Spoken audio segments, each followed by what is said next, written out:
everybody. This is Kentucky coming at you. The sun's just rising over Fort Hickory, and we got a new project we're just about to start on. This is the world-famous Fort Hickory fire pit. This is a fire pit that I made, I think, about 3 years ago. Me and my roommates decided we wanted a fire pit, and I didn't want to buy one, so I went to the local Home Depot and just improvised it. I came up with this idea myself, just looking at what they had at Home Depot, and this fire pit has worked excellent for it's lasted 3 years and it's still going. My buddy David has asked me if I can make a fire pit for him for his new place, so we're going to be doing that today. Alright everybody, I'm here with David. Say hi, David. Hello. We're just about to pull up to Lowe's. We'll go inside, and like I said, I made my fire pit about 3 years ago, and I kind of improvised it with what they had at Home Depot at the time, so we'll see what we can cobble together from Lowe's. So there's 3 basic components to the fire pit. The first are these little gardening fences. They were about $7.98 each. I'll show you how to put those together in a minute.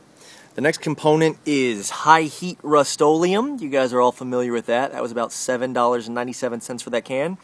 And then the most expensive part is the 15-gallon galvanized tub. This costs about $18.98 regular price at Lowe's. So all of these things together, you can build a fire pit for just a little over $50. And David, what was the cheapest fire pit that they had there? It was about $120-something. I know they have them for cheaper than that, but for this, just over $50, and we're going to get it done. Okay, so we got the first layer of Rust-Oleum on the tub, and we got it hanging up in a tree right now so it can dry. We're waiting to put on the second layer. And while we're waiting, let me show you how to put these garden fences together. So, the way these gardening fences work, these particular ones, they have a little loop on each end, and the way they're meant to be used is you stick one in the ground, and the next one goes into the loop of the previous one, and you can keep going as far as you want. We're going to use these actually upside down.